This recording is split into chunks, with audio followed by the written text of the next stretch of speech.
identificação projetiva é um termo, né, que foi cunhado por Melanie Klein, que era uma psicanalista de origem austríaca, mas que trabalhou principalmente na Inglaterra, né, dos anos 20 até 1960.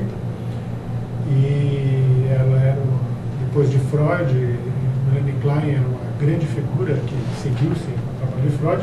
Ela cunhou esse termo para tentar descrever um fenômeno observado, né?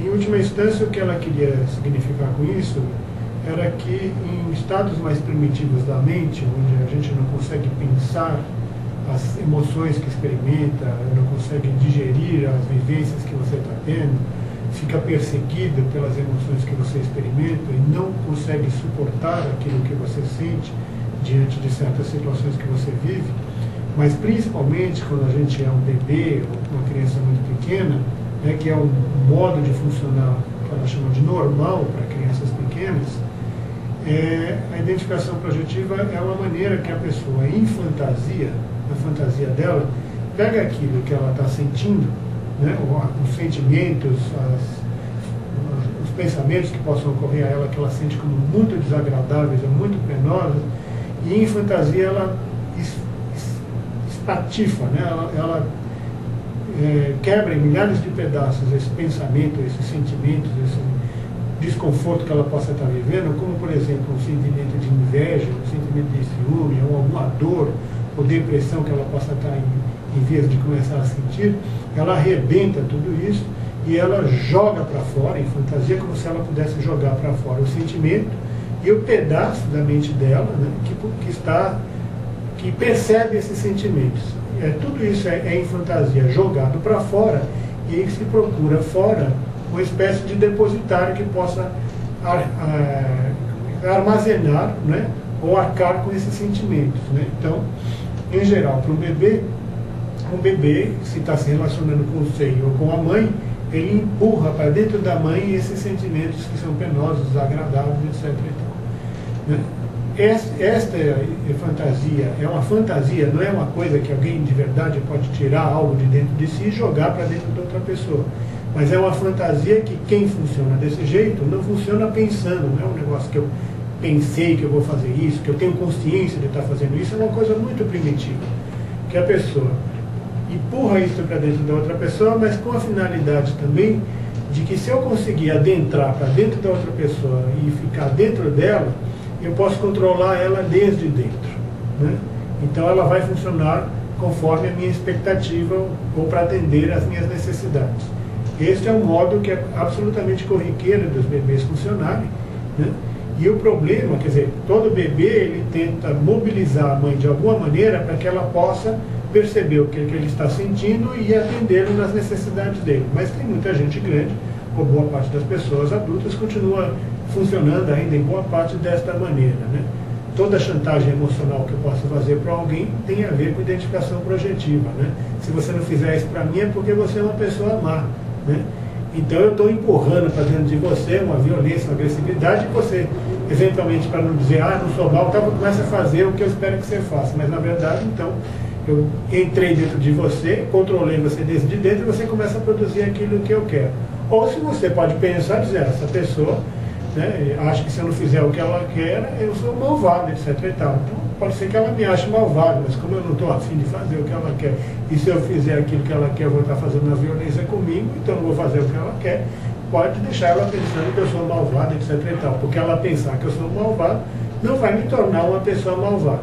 Se eu, por exemplo, por outro lado, tiver dificuldades de pensar as situações, eu posso, ao pessoal me dizer que eu sou malvado, não querer que ela pense que eu sou malvado, e achar que por ela dizer que eu sou malvado, eu fico de fato malvado e vou fazer de tudo para provar que sou bonzinho. Então eu estou fazendo uma identificação projetiva ao contrário, para que a pessoa pense que eu sou bonzinho. E fica nessa história de controle de um do outro para lá e para cá. Esse é um modo que seria normal de funcionar quando a gente está num estado mais primitivo, quando a gente é criança. Se a gente na vida adulta continua funcionando predominantemente deste modo, né, é um desastre, né? Porque o que a gente precisa na vida adulta é ser capaz de pensar os sentimentos penosos, as situações dolorosas que a gente tem que enfrentar toda vez que lida com uma situação frustrante da vida, né? quem faz essa função de digerir ou de tentar digerir esses sentimentos penosos quando a gente é bebezinho ou criança, né? Que eu já estou falando então de uma outra coisa, de um outro conceito importante, proposto, né, pelo Dr. Bion, que foi um analisando de Melanie Klein, né, e que foi, eu penso, o terceiro grande gênio da psicanálise depois do Freud, né, que veio o Freud, Melanie Klein, em seguida, eu penso que o grande impacto, o grande desenvolvimento da psicanálise veio com o Dr. Bion, né, e que ele propôs o conceito de reverie, né, e a reverie seria uma situação onde estas situações penosas, desagradáveis, que uma criança, um bebezinho não consegue digerir dentro dela, ela tenta jogar para dentro da mãe para ver se a mãe consegue digerir aquilo que ela não consegue suportar. A mãe, se tiver uma cabeça suficientemente desenvolvida, né, para lidar com vivências desagradáveis, se ela própria tivesse desenvolvida para poder lidar com sentimentos desagradáveis que ela possa experimentar numa situação ou noutra, ela pode acolher aquelas situações que são mobilizadas dentro dela, e aquilo que o bebê não pode pensar, ela vai pensar pelo bebê e vai nomear a situação e vai dizer para ele do que se trata aquilo que ele está experimentando, né? Uma angústia, um medo, né? Ou está com fome. Ela vai identificar alguma coisa que ele está experimentando, não necessariamente ligada às necessidades físicas, fisiológicas dele, mas às necessidades emocionais que o bebê possa estar experimentando, né? Então ele diz, está com medo que a mamãe saia da sala, você fica aqui sozinho, etc. e tal. E isso ela vai falando com o bebê e vai nomeando então os sentimentos que ele tem, e desse modo ele pode ir aprendendo também a lidar com aqueles sentimentos e a nomear aqueles sentimentos. Isto, num outro plano, né, é o que um psicanalista também faria em grande parte com seus pacientes, né? Que uma porção de situações emocionais que aquela pessoa nunca encontrou uma outra pessoa ou outra mente que possa ajudá-la a digerir aqueles processos que ela nem sabe que vive, né? O analista, tal como a mãe, sem ser a mãe do analisando, porque eu não vou exercer funções de pai e de mãe de analisando nenhum meu e de ser responsável por nada que ele faça, porque os meus analisandos são adultos, e mesmo que sejam crianças, os pais deles é que têm que ser responsáveis por eles, né, em grande parte.